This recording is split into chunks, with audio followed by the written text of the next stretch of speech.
Dennis Miller. Hey, folks. Joining us now, Ann Coulter. Her latest book is Resistance is Futile, How the Trump-Hating Left Lost Its Collective Mind. Her website is anncoulter.com. You can follow her on Twitter at Ann Coulter. Annie, welcome to the show. How you been? Fine, thanks. How are you? Good to hear you. Yeah, I haven't talked to you in ages, and I'm wondering, where do you I can't quite figure where you stand with Trump. Do you hate Trump, or are you just disappointed in him, or where are you at? Well, I can tell you who the next Trump is going to be. Chris Kobach, who is has all of Trump's good parts without the bad parts. He'd actually do it. You were around New York. You were at Saturday Night Live. It occurred to me recently, Trump is like Ed Koch. Remember, he'd say great things. He'd denounce the liberal media. He'd say he hoped this or that reporter got mugged, pretended to be really tough on crime. But really nothing ever changed. The motto of the city was, no radio signs in the doors. And then, of course, Dinkins. And then, Giuliani came along and actually did the stuff that most people have been begging some executive to do forever. From, James Q. Wilson's book, he actually did stuff without taunting reporters. Reporters hated him, don't get me wrong, but he actually did what everyone said couldn't be done. We get the talk from Trump. His campaign was fabulous. I did write in Trump We Trust, and I'd write it again because he was the only one even saying the things we wanted said, but he just hasn't done it. So whether it's another term of Trump or one of those lunatics on the stage last night, keep your eye on Chris Kobach. He's running. Listen, I noticed some differences under Trump. Maybe I live in a bubble where I'm naive, and granted, I don't read as much as some people do about politics because I find it so disheartening. But as a layman, I think I noticed some things under Trump that are different than Obama. None for you? No, absolutely, but not enough to save the country, which is what I was hoping for, and not the crucial promise he made every day for 17 months about building wall. If we don't do anything about immigration, we lose everything. I totally agree with what you were saying on about that debate last night. It's like it's a different country. They want to get rid of the Second Amendment. They want to have Cuba's health care system. There were a few exceptions, and Biden is still leading in the polls. Right now, I'm rooting for the most sane of the Democrats, which isn't saying much. For one thing, to put pressure on Trump. I want to give him a scare so he'll fulfill his promises. But also, I think Trump will win re-election if I had to make a bet. Incumbents usually do, but I don't think it's a slam dunk. I can see him losing, too. The Democrats aren't going to get caught sleeping this time. And, oh, my gosh, can you imagine if it were... Biden is going to be employing a lot of the same people that Warren or Sanders or Castro or the rest of them would, but by and large, he is much more of a moderate Democrat, as is Amy Klobuchar. But no, I don't think we're going to get the country saved this time. It really is amazing the things these Democratic voters are cheering. But certainly if it's not a slam dunk, and I know how disappointed you are in Trump, you must be okay with that. Is there any point that you would vote for the Democrat? Oh, if it was one of these moderates that you isolate, Klobuchar or Biden, and I like I said, I can sense, and I'm not trying to be... Ann, you're my friend. I'm just saying, I know you're a serious woman. You sound super disappointed in him, and you thought he'd save the country, and he's not in your eyes. I think there's a chance there'll be 450 miles of wall next year, but I can't. That would be huge. I think that's the best thing he could do for his reelection. Would you consider voting for Klobuchar Biden in next year's election if it was 400 miles? No, I look at this cast of Democrats and sit back and think, I can't believe this. They're going to make me vote for Trump. They're going to make me vote for Trump. Of course you couldn't vote for these people. All right. Well, listen, I happen to delight in some of his more egregious behavior on social media. I don't look at guys too. Like that's the part I Chuck like. Todd and think, oh, my God, you can't go after Chuck Todd. He's Yoda. I think these people are completely self-absorbed morons to a large degree. There's a couple I don't understand who I know and I think are bright. I think Jake Tapper's a bright guy, but I guess Jake realizes he's not going to be the main guy at CNN and make $5 to $7 million a year if he doesn't adhere to all this stuff. So I can see him couching it in some way that he keeps his gig. I understand that, but I love that Trump is a bull in a china closet. I guess some of his ugliest moments, as far as the press goes, and he says some things I don't understand about individuals, but when he rips the press up, I can't get enough. No, I like his tweeting. Everything liberals think are the disqualifiers for Trump. I'd make him, head of the RNC to do all of the tweeting for us. Talking, he's fantastic. It just when it comes to doing that stuff, he hasn't been doing it. He hasn't surrounded himself with people who wanted to get it done. He's surrounded himself with never-Trumpers and people who oppose his agenda and RNC flacks. I mean, I really thought election night, not only were we going to get Trump, but the rest of these Republicans in Washington would wake up and see how many different ways can the public express. We want no illegal immigration. We want a lot less regular immigration. You would think that Republicans would see, oh my gosh, this is the way to get elected. And I don't need to raise all this money from the donors because you don't need TV advertising. Those are the two main lessons I wish Republicans had learned, but no.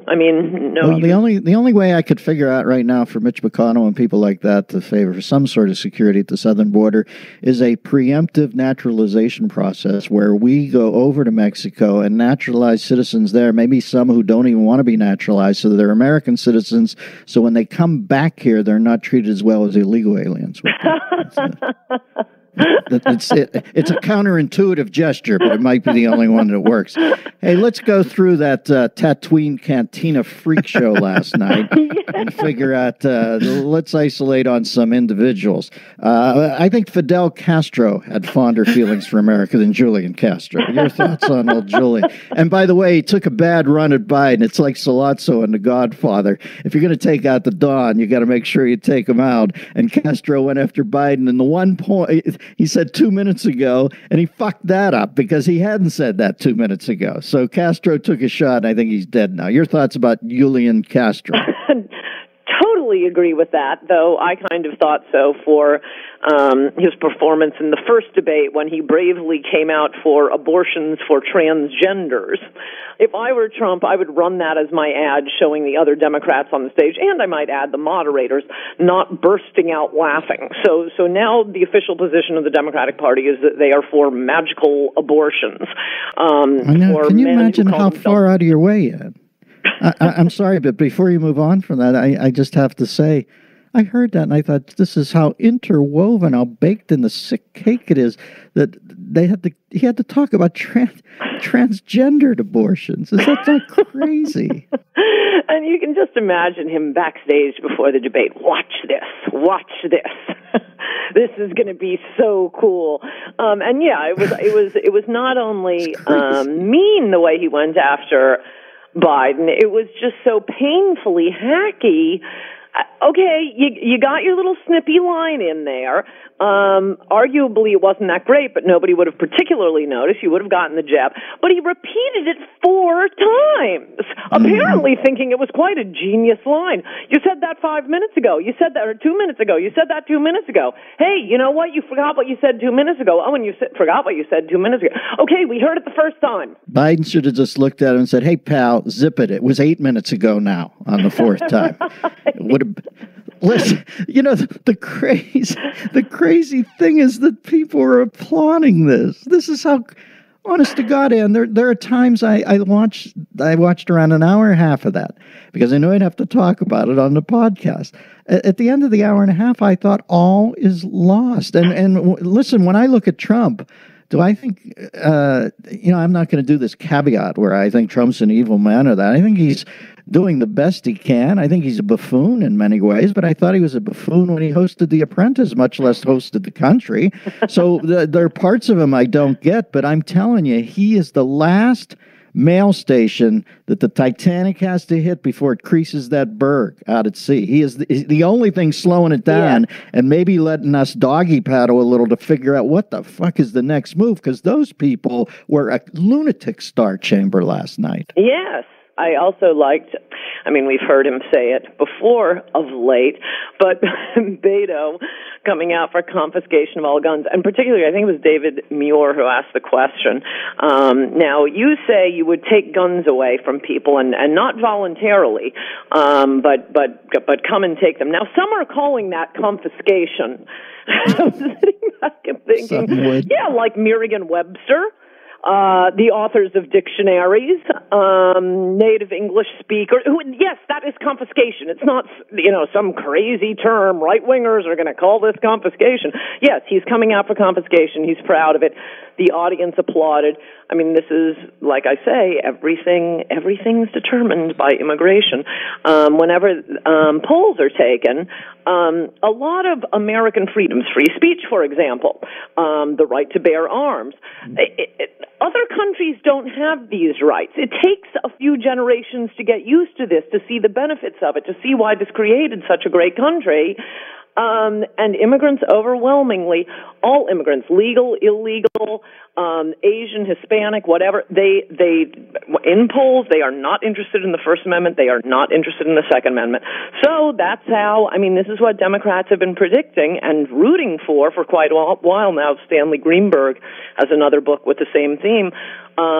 Total Democratic hegemony in this country. We just need a few more immigrants. Mm-hmm. We're talking to Ann Coulter, whose latest book is Resistance is Futile, How the Trump-Hating Left Has Lost Its Collective Mind. Keyword there being collective. Yes. Fellow travelers don't share train berths as closely as these people do. Her website is anncoulter.com, and you can follow her on Twitter at Ann Coulter. I'm amazed that when they need you, the ability to gloss over things as they find a candidate who they feel they can win. I've always been amazed with this on the Democratic side. I always looked at Bill Clinton and thought, geez, I guess all he has to do is green light abortions, and he's thought to be pro-woman. And in every other aspect of his life, including the treatment of his wife, I always thought, boy, he just doesn't seem like a pro-woman guy to me. I look at two people on that stage last night, and I'm thinking of Amy Klobuchar. She's going to be out there talking about how she's fair and she has traditional values.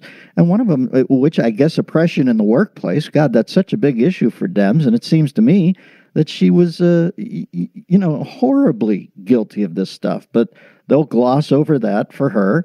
And, I'm just amazed that they, in an effort to find their candidate, they will look over things that are, quite frankly, the planks in their platform. Amazing. Oh, yes. Oh, yes, they will come around, but as indicated by the title of my book, how they left, or subtitle, how the left lost its collective mind. I do think for an incumbent, Trump has vulnerabilities. He hasn't kept his major campaign promises. A lot of people voted for him who voted for Obama the last two elections, who haven't voted at all for 30 years, because finally they could vote on this collection of issues, bringing back manufacturing, the trade deals, most of all, of course, immigration and building the wall. You have a vulnerable candidate, but Democrats react instead of by just being normal Democrats, which, in a lot of ways I personally think is quite bad enough. No, they have to be the opposite of whatever Trump is. Recently on the immigration issue, Frank Bruni, op-ed writer of the New York Times, Thomas Friedman. Food critic. I like to think of him as food critic. Yes. Many. Who else was saying it recently? I just read it yesterday. You see this all the time with very liberal writers begging the Democrats to stop being for open borders, saying, this is crazy. Why are you taking this position? We're supposed to be the party of the little guy. This has never been the Democrats' position. But Trump is on one side, even though he hasn't done it. They could attack him by saying, I want to protect the working class. That's why I'll build the wall, unlike President Trump. No. They're going to take the position he wants to build a wall, hasn't done it, but we will therefore be for open borders. And I really think that's what, if Trump is reelected, what's going to get him reelected, how completely crazy they are on the other side. Well, then it would seem to me to be diverted energy in the next 15 months. But then again, it may listen. You know how I always tell you. I think you're one of our funniest columnists. In addition to being prescient on certain things, I always think, God, I guess it's showbiz to some degree. But like I said, I have big problems with Trump. When I watched that last night, and big problems with him personally, mostly. I'm not a hubris guy, and God, he is the center of the hubris universe. But when I watched that last night, I think, well, I'm not going to divert much energy over the next 15 months. Any one of those people look like deep trouble to me. And if Trump does erect only 100 miles of fence next, whoever that is, the next day rips it down. Literally, think about that. Will rip it down. So it's no choice, is it? I mean, I look at Trump as some unwieldy, sort of cloddish godsend who, at this point in history, is the only one who can stand up to this. Now, tell me about this cat that you named. Does he have complete rhino skin, this Chris Kovac? Because when he gets in there, it's going to be his kids are bad. He's Hitler. He wants to kill babies. Is he up to that? Think about that. That Trump's the only one I can see out there who's up to the sort of hate he endures on a day-to-day basis. Yes, Kobach definitely is. He's the one who designed E-Verify. He wrote what liberals denounced as the Papers, Please law in Arizona. He's Harvard, Yale, Oxford, and unlike Trump, I think part of the hatred coming for Trump, it isn't all about the issues, because like I say, a lot of the issues the left is attacking in Trump, like protecting the working class by cutting back on low-wage immigration. That was Sanders' position in 2016. You don't have to go back to the 80s for when this was the far left position to care about the working class in America. But I do think a lot of what I actually found appealing about Trump, as I describe in Trump We Trust, is that he's not my cup of tea in personality style, as you described, the brashness, the nouveau riche, the vulgarian. Okay, I won't go on and on about this. But I think that was appealing because we've tried elegant politicians, and they promise us a reduction in immigration and bringing manufacturing back and putting Americans first. They promised it. And we've been betrayed. So the fact that Trump was completely outside of the political world, didn't seem to care what the fancy people said, didn't seem to want to be liked by the New York Times and the NPR and NPR crowd, made his promises more believable. But what I think drives a lot of the hatred is that the New York Times set and the NPR set just find him so vulgar. And no, Kobach has none of that. He never gives an inch, but he doesn't come across. He comes across in a very friendly way that will they'll be eat him alive. Soccer moms. They'll eat him alive. I look at Romney. Honest to God, I think the vulgarian, what was it, the barbarian at the gates? The vulgarian at the gates is Trump, and I think at some point people actually think, as much as they wade into him, I think some people think, do I want to get in that guy's crosshairs? Because that's like ending up on Glenn Beck's chalkboard. My life becomes really fucking weird. So good for Trump for laying that thing down. And, Trump's never going to get any credit. I look at these people last night talking about Kamala Harris is up there after putting people in jail for selling pot in the Bay Area so she looked like Curtis LeMay. Trump goes in late last year, signs this bipartisan criminal justice bill that she would aspire to if she ran for president. He's actually signed it, and all they do is talk about how he's the Grim Reaper as far as putting people for pot crimes in, and she actually did it. And I think this world is flipped upside down. He's got enough people who hate him on a day-to-day basis. I'll shake my head when he deserves it for being rude or something like that, but man, he is the last man standing. I look at him, it's like you look up and Fess Parker's swinging a musket on the Alamo. And he might be a rude cat, but man, nobody else could. Chris Kovac, I'll read more about him. Also, on that criminal justice reform, that brilliant idea of Jared's, this is like lesson 1,852 on how you can never appease the left. You just end up pushing bad policies that you will get no credit for at all anyway. The example in the Bush era were his tax cuts. And remember, he was like bragging to the New York Times about how millions of Americans wouldn't have to pay taxes at all. We've just knocked them right off the tax roll. Well, A, you get no credit from the New York Times for that, and B, you've now made the tax issue not a winning issue for the Republicans anymore because not enough people pay taxes to care how high their taxes are. And it's the same thing with Jared throwing criminals out of prison. Did he get any credit for that? Will he get any credit from people he shouldn't be seeking credit from? No, but there are going to be a lot of criminals on the street. Well, I think in a complete goat, these people have acquitted themselves about as well as they could. Not perfectly, but man, I've never seen anybody under fire like this since Dresden, probably.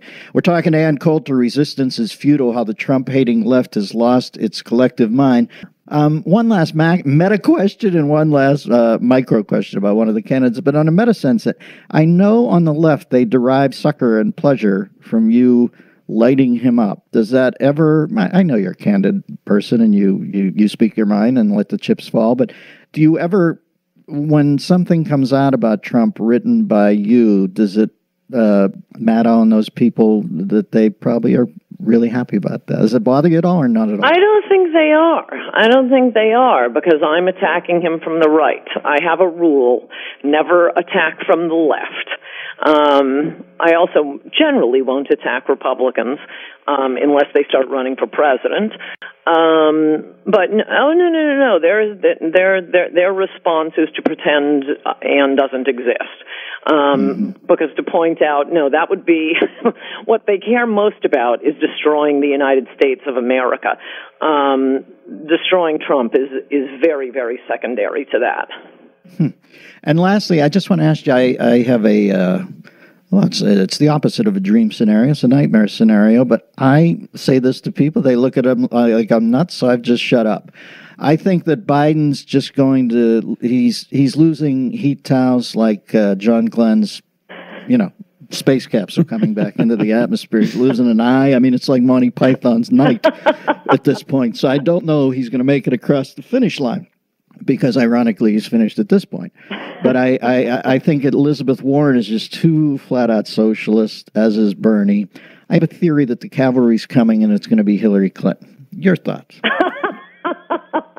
Really, I don't think she has the physical stamina, and I don't think she shows well. I think people have said to her, if you want to run this time, you should just stay out of the way and let this circular firing squad do each other, and then jump in at the last moment and do it reluctantly. Say, I'm drawn to this only because my country and my party needs me. You don't have to campaign. You jump in at the last minute, and you look like the noble one who's summoned to the task as opposed to exploiting the task. I am 100% sure you are right that that's what she's thinking. Yeah. I don't think the Democrats would have her. No. They hate her about second to Donald Trump. I think that's part of the reason Trump is facing a tougher electorate this time. Democrats won't be caught sleeping. There have to be a lot of Democrats who thought, it's a pain to vote. I have to get up early before I go to work. She's going to win anyway. I'll just say I voted. Okay, that will not be happening in 2020. You do have many disappointed Trump voters. I think the Democrats are going to scare them to the polls. You also have Trump, Jared releasing all the criminals who are now registering to vote, and contrary to what Jared believes, most of them will not be registering as Republicans. Same thing with all of the immigrants that Trump hasn't deported for this reason or that reason, and their anchor babies turning 18 and voting. It would be ironic if he lost Texas and Florida by the precise number of illegals he did not deport, or the felons that Jared released. None of that would be good. They really hate the Democrats. The point is, the Democrats really hate Hillary for losing that election. They know she was a bad candidate. So I totally believe she's sitting home plotting, thinking, ha, did you see how Biden looked last night? Warren, she's no match for me. But right now it looks like it's going to be Biden. If he fades, who knows? It sort of depends on where the African-American support goes. He's faded already. That's the odd thing. At some point, trundling him out's going to start looking inhumane. And when you're pushing the platform of humanity, I think at some point they're going to have to replace Biden with the little climatology girl who just sailed over here on the Kon-Tiki or whatever the hell that story was. But this stuff starts to look abusive at some point. I don't think Biden's going to make it. I think Elizabeth Warren, once again, one of those people I referred to earlier, where Amy Klobuchar in the workplace using oppressive matters but she's vouchsafed, and I look at Elizabeth Warren. What is bigger than on the left right now than identity politics? Literally, at one point, she prepared some sort of Iroquois gazpacho for a cookbook so she could be hired as a minority studies person at Harvard, and she's not going to pay for it. It's unbelievable to me. That is one of the most unbelievable ones, cheating affirmative action. Yeah, and she gets it. Like I said, and at this point, when I looked at that stage last night, I thought they might run a four-headed hydra that appeases all the factions over there. You could run Cory Booker and get your black vote, Wang and get your Asian vote, the Castro guy and get your, what is he, Christian, Italian or Spanish? Get your Hispanic vote. It's hard to tell the difference these days, but he would definitely bring the Hispanic vote for sure. And then get your Kamala Harris to get the blousy tavern vote, I think, at some point. All right, good to talk to you, kiddo. Life's good. You happy? Everything's great. All right. I hope to see you soon. I haven't seen you in a long time. Good to talk to you. I know. Bye-bye. Thank you. Bye-bye. I don't get... Well, like I said, I didn't want to say that to him, but I think that's commerce, right? Which part? Stuff about Trump. Yeah, I mean, I think I would say that she knows that those people last night are unhinged. Yeah. I think she's legitimately disappointed in him, but she even said she would never vote for any of them, you know. Okay. Yeah, she very clearly said that. It seems to me to be, but like I said, she writes a column. So she's got 15 months where she's got to fill column space. Right. So I get that, but if you weren't writing that column, it just seems like wasted energy to go on and on about Trump. Listen, Trump on his worst day about the border, quite frankly, Beto O'Rourke said he'd tear the border down. I don't understand the whole gun confiscation thing, and believe me, I'm as conflicted about gun violence in this country as anybody should be, but I can't imagine a accelerant more for gun violence than going door to door and trying to get guns against people's wills. You can say voluntary all you want, but voluntary is voluntary. And at some point, they say you want to volunteer, and you say no. And it's like Mark Levin always makes me laugh. He's like, go ahead, keep saying no to them. And eventually, a guy shows up at your door, and you'll notice he's got a gun. And it's just true.